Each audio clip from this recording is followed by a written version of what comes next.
Welcome back to another episode of Christian Natural Health. Today, I'm excited to have Kim Shapira with us. Kim is a celebrity dietitian, nutritional therapist, and author with a Bachelor of Science in Kinesiology from Tulane University and a master's in human metabolism and clinical nutrition from Boston University.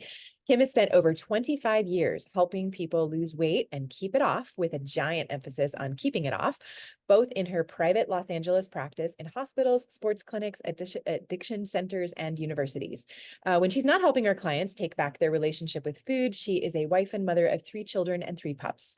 Kim often appears as a guest expert for Yahoo, Just Jenny, Sky News, Vanity Fair, Pop Sugar podcasts, and will be happy to pop in and be a guest speaker for your book clubs. That's awesome. Yeah, so fun. Well, yeah, welcome, Kim. Thank you for joining us. Thanks for having me.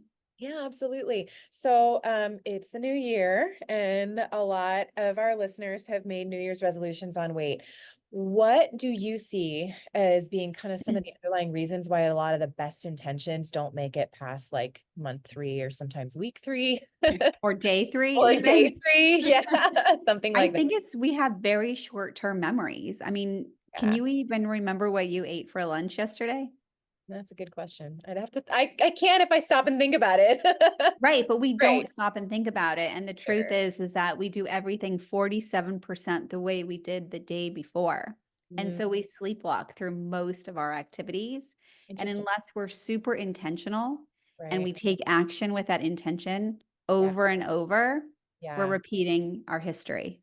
That's fascinating. So, and is that just because we're trying not to expend extra energy by, changing things up, or is that the psychology behind that? I don't think it's intentional that we're not trying to Right. expend. I mean, you're probably right. It's just easier. Sure. So if we think about, so yes, it's probably the science, Mhm. and I don't More or actually know the answer less. to that. But yeah, Sure. yes, Yeah. that works. Yeah. Yeah, because think about it, our whole body is trying to survive every single moment. And so our organs are just doing their thing without us telling it what to do. And our mind is thinking Hmm. and like really just kind of surveying our surroundings based on what we see, smell, feel, hear, and are touching. Hmm. And it's just easier to sleepwalk unless we're like struck with something new. And Right. so every time we're presented with food, if we're busy, Hmm. then we're just kind of just doing what we did, So unless we're true. so intentional, which Right. is why journaling is important. Okay. So tell us a little bit about how people can create that intentionality in their lives so that we can Yeah. set themselves up for success. Yeah. I think like an accountability partner, Hmm. right? Somebody who you can turn to and say, this is what I did. So Yep. any sort of partnership is great. Even creating like a text chain with a friend saying, in a very supportive, loving way, because I think we automatically want to assume something negative or feel bad about it. But coming from a place of love is way better and more Right. empowering. But I think, creating an accountability partner through Hmm. text chains, through journaling, Hmm. hiring a professional to help and assist you. I Yeah. think setting timers Hmm. on your phone is really important. I mean, I also tend to ignore some of my timers. I don't Yeah. know. Yeah, it's like we just get used to them and then we ignore them. Sure. So I Right. think changing it up often is also important. Yeah. Um, but I honestly think having a goal and keeping track of how you are every single day aligned with that goal is very important. Mhm. Yeah. So, we can rewire our mind almost instantly with practice. Yeah. And so, like I use aromatherapy a lot and I love just being in the practice of every time I'm going to go onto my phone, I'm going to take a deep breath and I'm going to use aromatherapy, right? Like Hmm. finding ways that every time you're about to do something, Yeah. you're creating a new habit and then Okay. just doing it, right? Just practice Right. doing it. And Right. if you forget to do it, Uh-huh. go back to doing it. Right. And Like don't beat don't beat yourself yourself up. up. Yes, Yeah. exactly. Right, Yeah, right. because we forget so quickly. Yeah. And so I've heard that it typically takes somewhere between 21 and 90 days to create a new habit for people, depending on the person. Is that typically what you find? Like if you stick with something for about that long, then I now think it suddenly could be it's a habit. faster. It I can be do think it faster. could be faster. Yeah, I mean, I just think I think neuroscience actually says that we can change almost instantly. Right. Uh-huh. And so it's just the reminder that we're practicing change. Right. Yeah, that makes sense. Yeah, which So, is really important. yeah, Yeah. absolutely. Does it feel confusing? Like, how do we, so like if we talk about gratitude or being grateful for something, Hmm. and then I'm going to now practice Hmm. gratitude, Yeah. then so the way it's so off topic, but the way you can explain this is that we have a little bit or a limited amount of glue in our mind for Right. our neurons and neurotransmitters. Sure. And when we practice a new habit, Hmm. it kind of steals the glue from the old habit. And Oh, okay. then, I see what you're saying. Yeah. yeah. And Uh-huh. so it has to be like on repeat. And so I think that's why it's really important to probably set reminders and to have an accountability partner to Hmm. bring you right back to, I was going to practice gratitude, Hmm. right? And I think the accountability partner has to be pretty strong to Hmm. remind you. Right. Yeah, that definitely makes sense. Well, and you have a method, so Yeah. your website, Kim Shapira Method, to help people to create these new habits around food. Can you tell us what that method looks like? Yeah, I think I want to give you a little bit of background just so you Please. have some idea. Yeah. I've been in private practice for like 27 years. And so I see lots of clients originally, you know, will to lose weight, right? They mostly want to come, they want to lose weight. Right. And in originally when I started this practice, my very first client, I helped successfully put her on a diet and she lost 30 pounds. And I Awesome. felt like a superhero, right? I'm like, Sure. okay, Yeah. we've now like we fixed her cholesterol and her blood pressure, and now you're ready to Right. go out in the world and like survive this. And Hmm. then she said to me, I'm going to gain the weight back. And she And just knew that. she knew that. Wow. And this was my first rodeo. I was Right. 27 years old and like I said, I felt like a superhero. And Mhm. this was not her first rodeo. Right. And so what came to be is that she felt that when at this point her husband wanted to be more intimate with her because of her weight loss and Mhm. she had a history of abuse and I didn't know this Mm, going into putting her on this diet plan. yeah. And so she was using her weight as kind of a shield. Yep. Yep. And Mhm. so very early on in my practice, I realized I wasn't going to be able to help people maintain weight loss if I didn't understand the reasons why they were eating. Absolutely. And Yep. Root yeah, and so cause. that became actually more important than kale is healthy. Sure. Oh, of course. Of course. That makes Right. sense. Yeah. And so I had to really help my clients understand where their mind was Hmm. so that they could get grounded and be present in Hmm. their day. And Yeah. so the first thing before we even get into what I call the 6 simple rules would be to understanding where a person's mind is. Hmm. And so one of the tools that I use with my clients is to ask them to repeat after me. And I say, where is your body? And Hmm. then we say, right here. And then Okay. we say, where is your mind? And at this point, we can actually go and find our mind. Hmm. And my clients might say, my mind is on a conversation I had last week, or it's on what I'm going to eat next Thursday for dinner. It's not right Hmm. here. Right. Uh-huh. And so then we repeat it. Where is my body? It's right here. Where is my mind? And we repeat it until their mind is actually in their body. Right. And Interesting. once they're actually here in this moment, their mind and body is in the same time zone, Hmm. then they can actually scan their body and Hmm. figure out what they're actually feeling. And they can't actually move forward until they accept they are exactly where they are Yeah. without judgment. Yeah. Right. And Yeah. so it's a mindfulness technique. I mean, it's like the It idea, has to be. be fully present so that you can actually tap in and get the wisdom that's inherently there. You just Yeah. have to be able to access it, right? Of course. Yeah. Yeah. Okay. Because the reality as humans, we all experience between 3 and 5 emotional triggers in the first 6 years of our life. And when we go through something traumatizing, we develop new emotional triggers that Hmm. we then are working on and mastering for the rest of our life. And we Hmm. do master them and then we develop new ones, right? We couldn't have predicted 9/11, the Yeah. pandemic, right? It all affected us differently, but it affected us. Right. And so everybody has their own triggers affecting them. And in my the way that I like to think about it is food is fuel. Mhm. It is providing us nutrition for our bodies. Mhm. And when we think food is comfort or entertainment or joy or the enemy, we're Mhm. usually irrational. It means we've been emotionally triggered. And so if that happens, our mind kind of jumps out of our body to Mhm. help us survive this moment and find something a little bit more pleasurable. And Mhm. so if we talk about automatic behaviors or the way we did it yesterday, if I felt stressed Mhm. and I thought food was a good idea, when Mhm. I feel stressed today, my mind is going to say, guess what, Kim? Food is a great idea. And it's Mhm. going to be really important for me to know that my mind is on what I'm stressed about and Right. not in this moment. Right. And I shouldn't be eating unless I can actually identify I'm hungry in my stomach. Sure. So once somebody's recognized that, like let's say now they feel like I'm just feeling stressed and I crave sugar because that makes me comforted.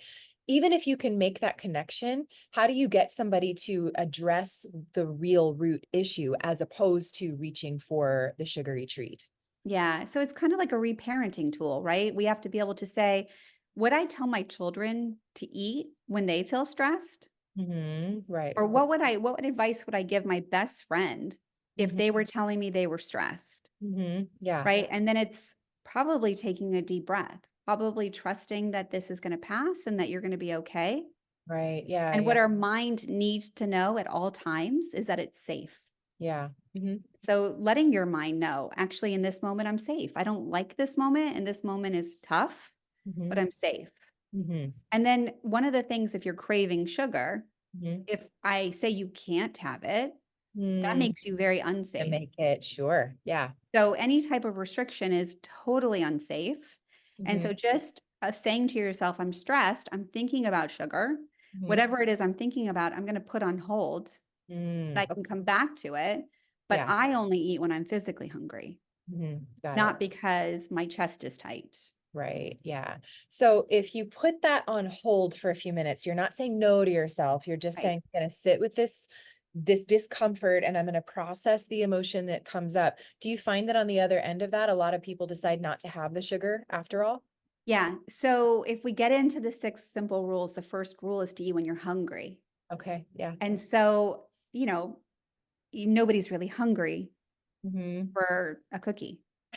True. Yes. Yeah. And so normal eating is sometimes eating a cookie, right? Or birthday cake or ice cream. That's Yeah. normal. Right. But most of the time, you're Hmm. not hungry for that. And Right. so we're jumping ahead to talk about cravings, even when Sure. you have to Yeah. understand, but like, why are you craving this? Is this because you've already had some today or the day before? And Yeah. now you're having physical withdrawals?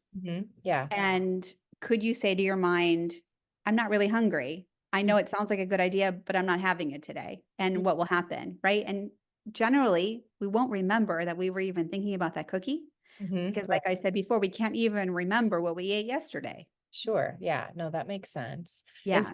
do you find that people need to substitute a different behavior or activity or something when that craving comes up? I think people jump to that conclusion that they should, and I Uh-huh. don't want them to. Oh, interesting. Okay. So what Yeah. alternative do you recommend? Just kind S- of sitting. Yeah. And like what I mean, and I think we're on the same page, but like let's Yeah. say somebody's craving a cookie Hmm. and then they recognize they're not hungry and then they substitute it for an orange. Right. So now they've rationalized that the orange is healthy, I but they're see. also not physically hungry. And Right. so anytime you eat and you're not hungry, I would argue that it's not healthy, even though it Right. might have vitamin C. Sure. Right. Absolutely. Yeah. So if you're saying I'm stressed Hmm. and now I want to find an activity that's going to be better suited for that, absolutely. Sure. Right. But substituting, Yeah. Something yeah, else that also isn't solving the problem. yeah, yeah. Yeah. I mean, especially if you're in discomfort in your body and your mind is telling you there's like a shiny, pretty object outside of your mind that looks Yeah. like an orange or, a cookie, Hmm. then I would remind you, you want to bring your mind back to your body We are. so you Yeah. can feel the stress and say, this is okay. I can deal with this. I don't like it, Hmm. but I have everything I need inside of me to handle this moment Yep. That makes sense. over and So, over. so step one is eat when you're hungry. What's step? Yeah. So it's a little bit longer than that. So it's eat Okay. when you're Okay. hungry, take Okay. your normal portion, Yep. not the portion on the label or what the chef prepared. Take Right. your normal portion, cut it Right. in half, Hmm. and put that other half on hold. Mm-hmm. and wait 15 minutes to see if you need more food. So Yeah. there's a Absolutely. fail safe. Yeah. Okay. Yeah. To And a like, lot of people become very fearful when I say eat half, mm-hmm. which Yeah. is also, I understand the fear, Mm-hmm. especially if you've come from restriction, Mm-hmm. Yep. but you need to be curious to see why you're even eating it. Is it because you're hungry or because it tastes good? Mm-hmm. Yep. You need to figure it out. Yeah. Yeah. And if you create that little bit of space, then that gives you the opportunity to tap in and You recognize got it. You knowledge. got it. Exactly. Yeah. Yeah. Yeah. Rule number 2 Mm-hmm. is to eat what you love, Mm-hmm. with the caveat that you have to eat the foods that love you back. Mm-hmm. Okay. Only when you're hungry, starting with half. Yep, that makes sense. So, and the foods that you love that also love you back. In other words, just are there some things that, because we're trying not to restrict. So what if somebody super craves potato chips, which Yeah. don't love you back? Yeah. Does that But mean maybe don't they have them do love ever? them back. Maybe Oh, okay. they're not, like I think a dietary pattern, the Yeah. sum total of everything you're eating is far more important than having potato chips Mhm. occasionally. Right. Right. Yep. And so, having a diet that's well rounded and your body doesn't have any inflammatory signs Hmm. means that chips are going to be like a non-issue in your day. But if Hmm. you're somebody who has headaches, runny nose, clearing your throat, heartburn, bloating, nausea, any digestive distress, gas, bloating, Yeah. diarrhea, constipation, itchiness, psoriasis, eczema, and joint pain, right? Any of these, Right. then as I'm clearing my throat, then we have to question, excuse me, Yeah. does the food love you back? Sure. That makes And sense. so, some people can't tolerate potatoes. Some Mhm. people can't tolerate the oils in the potato chips. And Yep. so it's not just the potato chip. There's so Right. much involved. Right. But when somebody is also saying, I should eat that, I shouldn't eat that, I can't, or it's healthy or unhealthy, then we're actually dealing with a whole bunch of emotional trauma. Hmm. And this rule really teaches you to trust that food is food Hmm. and Yep. that dessert is food Hmm. and that pasta is food and a Yeah. banana is food. And Right. if you start seeing everything as food, then Hmm. you actually can move into the direction of how does that banana make me feel? Right. Hmm. Right. Not sensationalizing anything. Right. Yeah, that makes sense. Yeah. Okay. Yeah. So what's next? Rule Step. number 3 is to eat without distractions. Oh, I like it. Yeah. Yeah. Okay. And so we eat because the food is in front of us. Hmm. And we tend to do that 30% more than if it wasn't in front of us. We Hmm. tend to eat because of emotional reasons, Hmm. because we're craving something, Hmm. and for hunger. And so I try and teach my clients just to eat for hunger. Hmm. Got it. Yep. Yeah, And so if you're distracted, then you're not able to check in and recognize that you're reading for the right reasons. Yeah. exactly. Yeah, Right. And you're also exactly. probably not satisfied that way too, You're right? Like you're definitely not not satisfied. eating. Yeah. Yeah, yeah. Not savoring I the mean, moment. we tend to eat 3 to 5 times a day. We have 21 meals a week. And, as I keep repeating, we don't remember them. Mm-hmm. Yeah. But I know a lot of people who can't wait to get on the couch with a bag of pretzels and Mhm. just chill out for the day. Yeah. And so I would urge them just to take those pretzels to the kitchen table. Mm-hmm. And what they're going to find is that's really boring, Yeah. even though they love Right. the pretzels. And Right. so It's then why not are you that. actually eating it? Right. Yeah. That makes. Yeah. And it's more of an opportunity to figure out like, what is it you really need? Mm-hmm. Yeah. Yeah. Very Yeah. okay. Rule So number 4 mhm. is 10,000 steps every single day. Good. Yes, absolutely. Mhm. Yeah, exactly. The Yeah. average American gets about 3,000. Is that right? Yeah. Wow. Okay. Mhm. And the real goal is 7,000. Mhm. And that decreases your risk of almost every disease and sudden death by 50%. But Wow. what I have found is that if you get 10,000 steps, this helps you maintain your weight for the rest of your Mhm. life. Yeah. So although we need 7,000, I really think we need 10. Yep. Yeah. And always shoot higher than the lowest bottom rung, of course, right? Yeah, yeah. And if you're somebody who really is averaging 3,000 and 10,000 feels like tremendous, then really just work on progress and Slow. adding a little bit more every day. You don't Yeah. have to be perfect. Yeah, Yep. but keep adding. Good for Yes, you. Yeah. absolutely. Yeah. And then rule number 5 is 8 cups of water every single day. And Great. this is how we naturally detox every one of our cells and Yep. organs. And Mhm. I call it the secret sauce because if we don't drink enough water, we can't actually lose weight or keep our weight off. Yes. Yeah. Yes, for Yeah. sure. Yeah. Absolutely. And Yeah. then the last rule is sleep, 7 hours of sleep, which the recommendations are between 7 and 9, but the Mhm. average American gets 6.5. Mhm. And we can't lose weight and keep our weight off if we don't get sleep. Inverse relationship between BMI and hours of sleep. Absolutely. Yeah, that's Yeah. huge. That is Yeah. absolutely huge. And so that's it. That's what you need in order to get Really healthy and stay healthy. really set yourself up for success. That's great. Yeah. So, and let's go back to that story of the client where you have them finally with their mind and their body in the same space and they begin to scan and say, what is it that I'm feeling right now? Is the idea mostly tapping into the emotion and recognizing what's going on? Or is it to say, like, I have aches and pains? Or what do they do next? Like, how do you actually guide them through that process? Yeah. So I think honestly, the goal would be to accept, Mm-hmm. right? So if we ignore what we're feeling, we're not going to be successful. Sure. And Yeah. so, of course, I mean, I do think it is to know I'm feeling my chest is tight, I'm having joint pain, or I'm worried about the world, whatever it is that they're feeling. Right. Um, and then what I would recommend, let's say that they're stressed, is to dedicate time in their day Mm-hmm. to getting help to relieve whatever is going on with the stress instead of constantly ignoring it and their mind jumping out of their body to like have some sort of pleasurable Sure. moment. Right. But really understanding what hunger feels like, that Mhm. it's not painful, that it's not scary, that it is a message that your body is giving you that it's time to refuel, just like having to pee, Right. right? Nobody wakes up in the morning and thinks, oh my gosh, I'm going to have to pee 6 times today and I'm freaking out. I don't know where the toilets are. And like, what if I don't make it? Sure. Right. Like every day we have to pee 6 or Yeah. 7 times and none of us worry about it. And so Right. if we start recognizing that there's food everywhere and Mhm. that we can get food Mhm. and we don't actually need to be stressed about undereating, Mhm. Yep. and also, you know, like really trusting that process of I can eat again without restriction. And Yeah. also trusting food in general. I think there's a lot of confusion Mhm. over what Sure. to eat. Right. And I think it's much simpler than it needs to be. Yeah, that definitely makes sense. What's your opinion of like the Wegovy Ozempic trend? I love it. Yeah. I love it. Because I think it's a life raft for many people. Mhm. I am totally terrified that people are going to get off the medication and not know how to sustain it.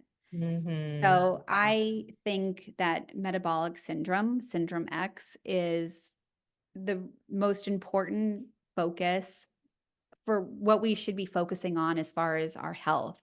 So, Mhm. metabolic syndrome is when a person is overweight, Mhm. it causes, you will see a spike in their blood sugar, Mhm. their blood pressure, their cholesterol, and their triglycerides. Mhm. And when they lose weight, all 4 of those problems go away, which tells us that this is a weight related and diet related disease that Mhm. we can turn around. Mhm. Mhm. And so, what you're finding on these semaglutides is that people are getting off their medications, they're eradicating diseases, Mhm. which are diet and nutrition related. So Sure. this is fantastic. But if they're not paying attention and they're still confused by nutrition, we have a major problem. Right. You're just going to bounce right back to where you were, just like with massive weight loss, in most cases with the extreme. Yes. Yeah. Yes. So I think the focus needs to be like there needs to be a very strong focus on sustainability, and people need to stop focusing on fads Mhm. and Yeah. focus on what does our human body need and Right. require to be healthy. And you can't argue with Mhm. what it needs. Yeah. Yeah. That definitely makes sense. So, what have I not asked you that you would like to make sure you leave with our audience? I would say that I hope everybody knows that it's easier than they think and Mhm. they can do the hard things. Mhm. Yes, absolutely. Very Yeah. cool. Where can people go who want to learn more about you? They can find me everywhere at Kim Shapira Method. So Pinterest, LinkedIn, TikTok, Instagram, all the places. And then my website is kimshapiramethod.com. Yep. And I have a book. This is Mhm. what you're really hungry for, that hopefully will give people lots more insight, Yep. and group sessions and individual counseling and a master Fantastic. class out. Oh, very cool. Yeah, So lots of things. yeah, so I will link to your website and your book in the show notes. And thank you so much for this. This has been really encouraging. I appreciate your time. Great. Thank you for having me. So Thank you. fun.